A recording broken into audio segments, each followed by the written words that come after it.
శక్తి media ప్రేక్షకులకు నమస్కారం. నేను మీ journalist Vikram. Friends, Jubilee Hills elections ఏదైతే బైపోల్ జరుగుతుందో, అంటే దివంగత నేత మాగంటి గారు చనిపోయిన తర్వాత ఈ బైపోల్ అనేది జరుగుతుంది. అయితే మాగంటి గారు ఎక్స్పైర్ తర్వాత అక్కడ బీఆర్ఎస్ నుంచి వచ్చేసరికి వారి సతీమణికి అక్కడ టికెట్ ఇవ్వడం జరిగింది. అండ్ బీజేపీ ఇంకా డిక్లేర్ చేయలేదు. కాంగ్రెస్ నుంచి వచ్చేసరికి మన వెనకాల స్లైడ్లో ఉన్న నవీన్ యాదవ్ గారిని వాళ్ళు డిసైడ్ చేయడం జరిగింది. అయితే ఇక్కడ నవీన్ యాదవ్ గారిని గేమ్ చేంజర్ అని కూడా క్యాప్షన్ పెట్టాం మనం. ఎందుకు గేమ్ చేంజర్ అని చెప్పేసి క్యాప్షన్ పెట్టామంటే, వరుసగా ఇప్పుడు కాంగ్రెస్ ఎలక్షన్స్ ఏదైతే అసెంబ్లీ ఎలక్షన్స్ తర్వాత పార్లమెంట్ ఎలక్షన్స్లో వచ్చేసరికి భారతీయ జనతా పార్టీ అండ్ ఇక్కడ కాంగ్రెస్ వచ్చేసరికి సరి సమానంగా చెరో 8 స్థానాలు ఎంపీ స్థానాల్లో తీసుకున్నాయి.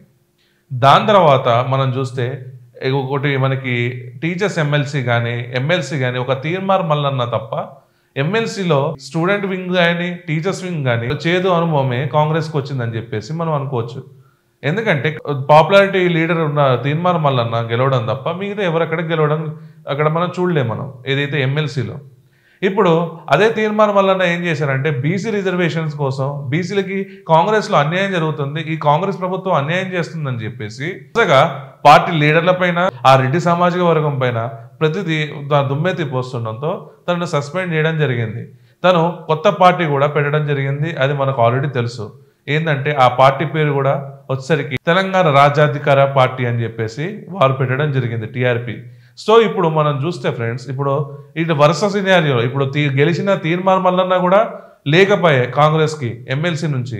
ఇప్పుడు ఎమ్మెల్యేలు ఉన్నారు, ఎమ్మెల్యేలు ఎవరు ఎట్లా షిఫ్ట్ అవుతారో వారికి కూడా తెలియదు. ఎందుకంటే వన్స్ అధికారం చేంజ్ అయితే కాంగ్రెస్ ఎమ్మెల్యేలు గుంపు గుత్తగా బీఆర్ఎస్లోకి ఎట్లా షిఫ్ట్ అయ్యారో కూడా మనం లాస్ట్ ఎలక్షన్స్లో మనం చూసాం ఫ్రెండ్స్.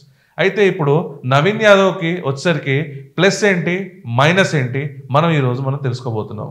నవీన్ యాదవ్ని గేమ్ చేంజర్గా మనం డిసైడ్ చేయొచ్చు. ఎందుకంటే ఈ ఎలక్షన్స్ అనేది నవీన్ యాదవ్ ఇప్పుడు ఈ జూబ్లీ హిల్ ఎలక్షన్స్లో ఒకవేళ గెలిస్తే GHMC elections, local body elections favour అయ్యే ఛాన్స్ ఉంటుంది.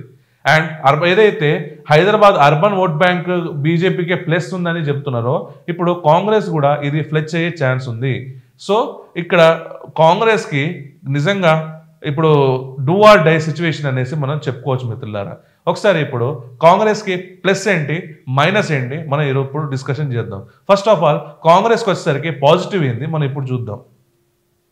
అయితే ఆబ్వియస్లీ మనకి కాంగ్రెస్కి వచ్చేసరికి మనకి రూలింగ్ పార్టీ పవర్ అనేది 100% ఉంది మిత్రులారా. ఇప్పుడు కాంగ్రెస్కి వచ్చేసరికి రూలింగ్ పార్టీ పవర్. అండ్ ఇప్పుడు కాంగ్రెస్కి వచ్చేసరికి వెల్ఫేర్ స్కీమ్స్ ఏదైతే మనకి వాళ్ళు డబ్బులు ఏంటంటే బెనిఫిషియరీకి ఇస్తున్నారో 75% ఆఫ్ బెనిఫిషియరీ స్కీమ్స్కి వస్తుందని చెప్పేసి మనకి ఇక్కడ గణాంకాలు చెప్తున్నాయి మిత్రులారా.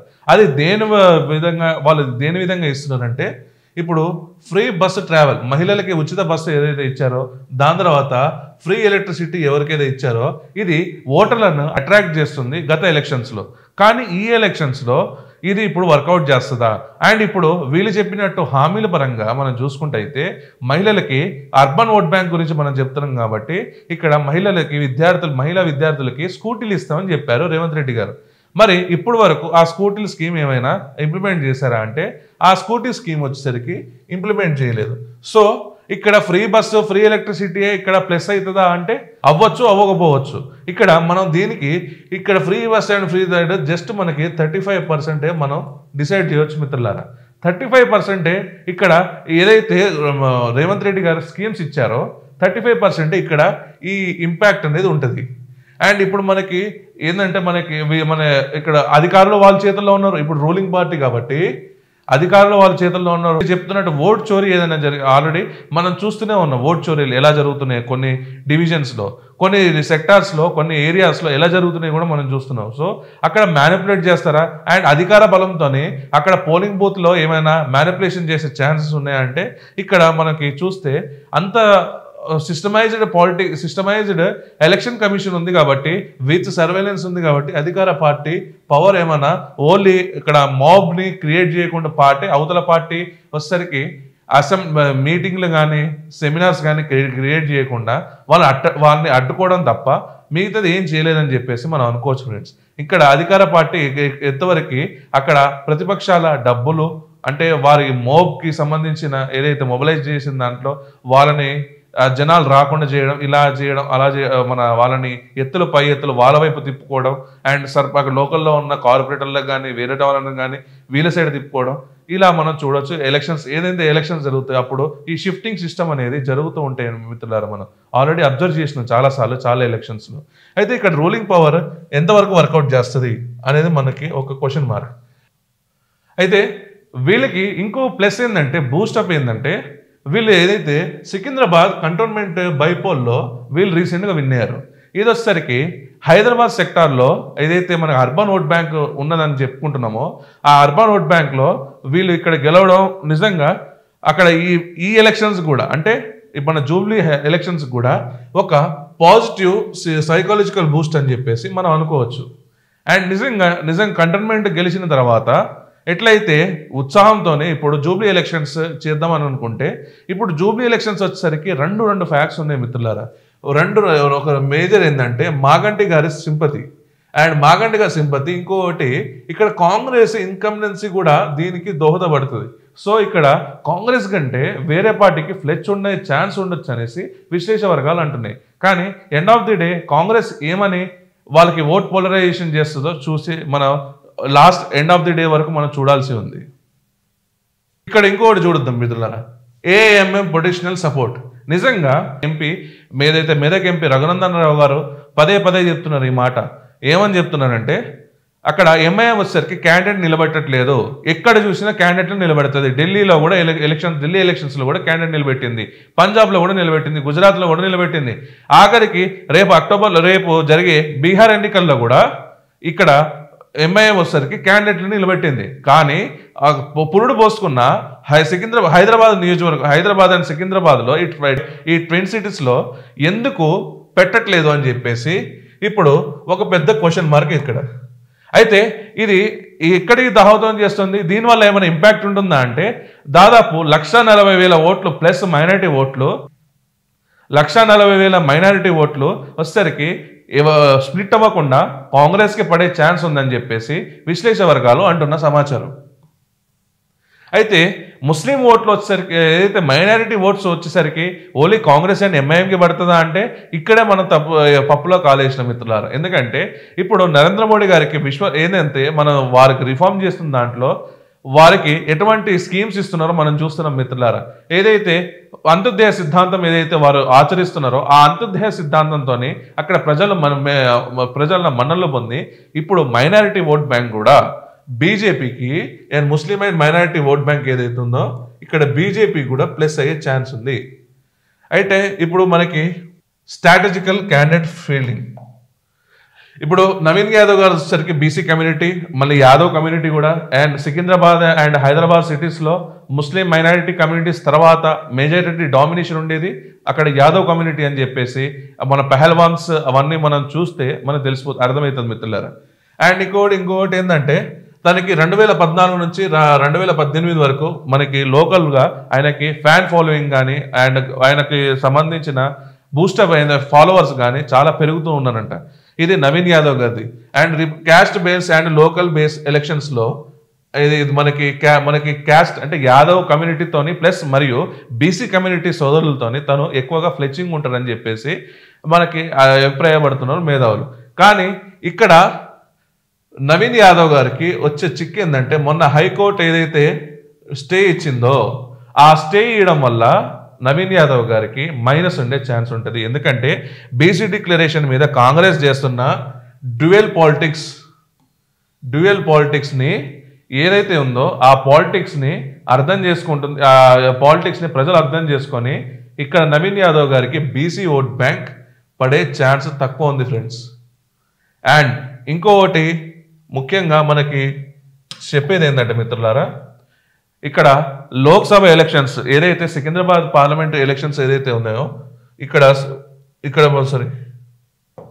ఇక్కడ లోకల్గా ఎప్పుడు జూబ్లీ హిల్స్ సెగ్మెంట్లో 2024లో మెజారిటీ కాంగ్రెస్ ఓట్స్కి పడ్డాయని చెప్పేసి ఇక్కడ ఒక సమాచారం లాస్ట్ 2024 ఎంపీ ఎలక్షన్స్లో. సో అదే ఇక్కడ ట్రెండ్ కంటిన్యూ అవుతుందా అవ్వదా అని చెప్పేసి let's wait and see. And ఇక్కడ ఇంత పాజిటివ్ ఉన్నాయి వీళ్ళకి, అయితే వీళ్ళకి ప్రజెంట్ ఇప్పుడు నెగిటివిటీ ఏంటి ఒక్కసారి ఇప్పుడు మనం తెలుసుకుందాం. వీళ్ళ వీక్నెస్ ఏంటి, వీళ్ళ నెగిటివిటీ ఏంటి. అయితే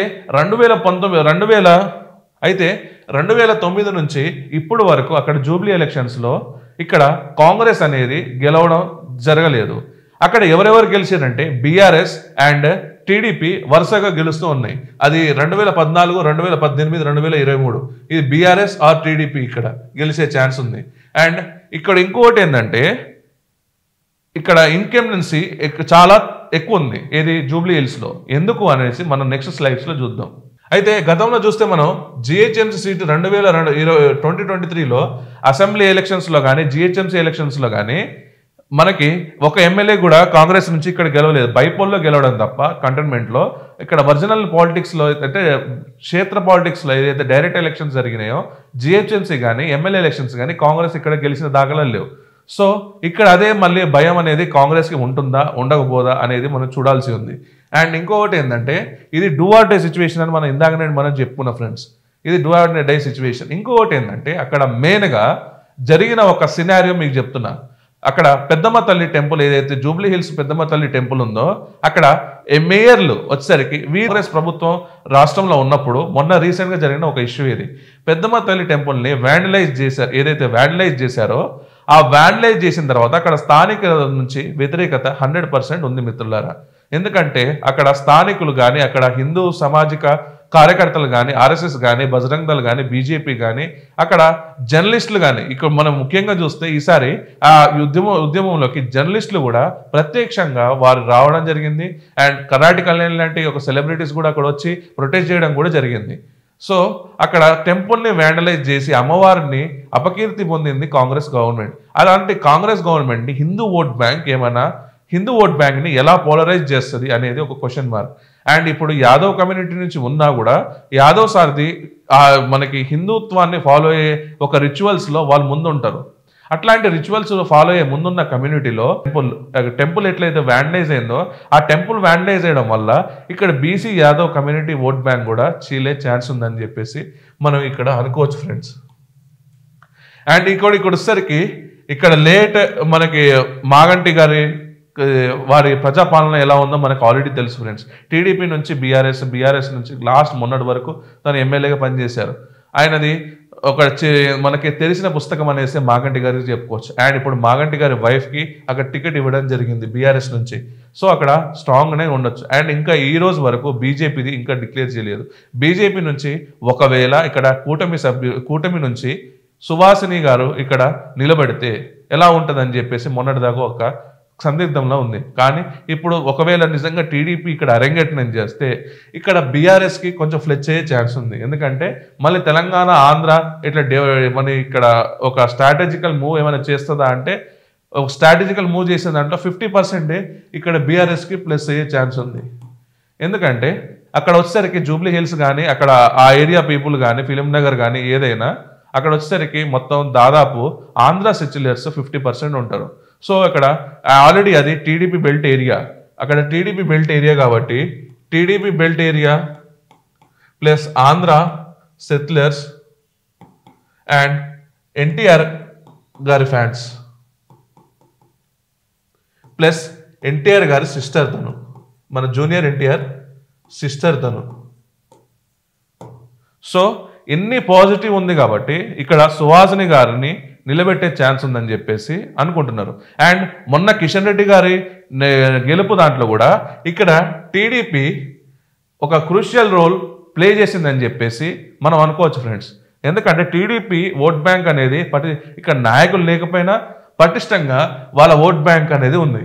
మొన్న జరిగిన ఎలక్షన్స్లో ఎంపీ ఎలక్షన్స్లో TDP vote bank one of the reason for the Kishan Reddy గారి గెలుపు. టీఆర్ఎస్ కానీ బీజేపీ కానీ ఇక్కడ కాంగ్రెస్ని వాళ్ళ వెల్ఫేర్ ప్రామిసెస్ ఏదైతే చేసిందో ఆ వెల్ఫేర్ ప్రామిసెస్ని నెరవేర్చలే అని చెప్పేసి వాళ్ళు ప్రజల్లోకి గ్రౌండ్ లెవెల్లోకి 100% తీసుకెళ్లారు. అండ్ ఇంకొకటి ఇక్కడ బీఆర్ఎస్ కానీ బీజేపీ కానీ ముఖ్య అస్త్రం ఏంటంటే హైడ్రా. ఈ హైడ్రా వల్ల ప్రజల్ని అంటే పేదల ఇళ్లను కూల్చారు తప్ప వేరే బడాబాబుల ఇళ్లను కూల్చలేదని చెప్పేసి ఒక ఆరోపణ ఉంది హైడ్రా మీద. అండ్ హైడ్రా వచ్చేసరికి కక్షపూరితంగానే చేస్తున్నారు తప్ప ఇక్కడ ప్రజలకి వెల్ఫేర్ చేయట్లేదని చెప్పేసి వీళ్ళు అంటున్నారు. అండ్ ఇక్కడ హైడ్రా వల్ల వచ్చేసరికి రియల్ ఎస్టేట్ వాల్యూ డౌన్ అయిపోయింది మొత్తం. హైడ్రా వల్ల రియల్ ఎస్టేట్ హైదరాబాద్లో కానీ మన రెస్పెక్టివ్ ఆఫ్ తెలంగాణ స్టేట్లో అసలు రియల్ ఎస్టేట్ వాల్యూస్ డౌన్ అయిపోయినాయి. And real estate values down అయినప్పుడు ఇక్కడ కార్మిక వర్కర్స్ వాళ్ళ వేజెస్ వాళ్ళకి పని దొరకట్లేదు. దానివల్ల ఇక్కడ హమాలీలకు కూడా పని దొరకట్లేదు. అంటే ఇప్పుడు ఒక రియల్ ఎస్టేట్ ఫీల్డ్ వల్ల కన్స్ట్రక్షన్లో వచ్చేసరికి మనకి ఎన్ని క్యాస్టెస్ ఎన్ని క్రాఫ్ట్స్ ఉంటే మనకు తెలుసు. దాంట్లో మనకి సుతారి మేస్త్రి దగ్గర నుంచి సెంట్రింగ్ మేస్త్రి దగ్గర నుంచి మనకి శానిటరీ వీళ్ళందరూ ఉంటారు దాంట్లో. సో వీళ్ళందరికీ ఉపాధి కోల్పోయింది ఒక హైడ్రా వల్ల. అండ్ రియల్ ఎస్టేట్ వాల్యూస్ కూడా గణనీయంగా పడిపోయింది కూడా ఓన్లీ హైడ్రా వల్ల అని చెప్పేసి ఇక్కడ మేధావులు అభిప్రాయపడుతున్నారు. సో ఇది మనకి ఇంపాక్ట్ ఉంటుందా అంటే 100% ఇక్కడ ఉండే ఛాన్స్ ఉంటుంది మిత్రులారా. ఎందుకంటే ఉండకుండా అయితే ఉండదు. అండ్ నవీన్ యాదవ్ వచ్చేసరికి కొన్ని క్రిమినల్ కేసెస్ ఉన్నాయని చెప్పేసి ఆల్రెడీ రఘునందన్ రావు ఏదైతే బీజేపీ పార్లమెంట్ సభ్యులు ఎవరైతే ఉన్నారో ఆ పార్లమెంట్ సభ్యులు దీని గురించి ఫోకస్ చేస్తున్న జరుగుతుంది. కానీ ఎలక్షన్ స్క్రూటినీలో ఏం జరుగుతుందా అని చూడాల్సి ఉంది.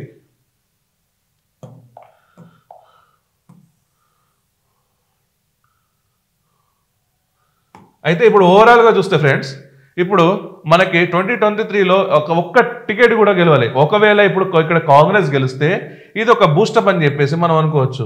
అండ్ ఇంకొకటి ఏంటంటే ఇప్పుడు ప్రజలు కాంగ్రెస్ని నమ్ముతున్నారా నమ్మరా అని చెప్పేసి ఇక్కడ జూబ్లీ హిల్స్ ఎలక్షన్స్ అనేది క్రూషియల్ రోల్ ప్లే చేస్తుంది.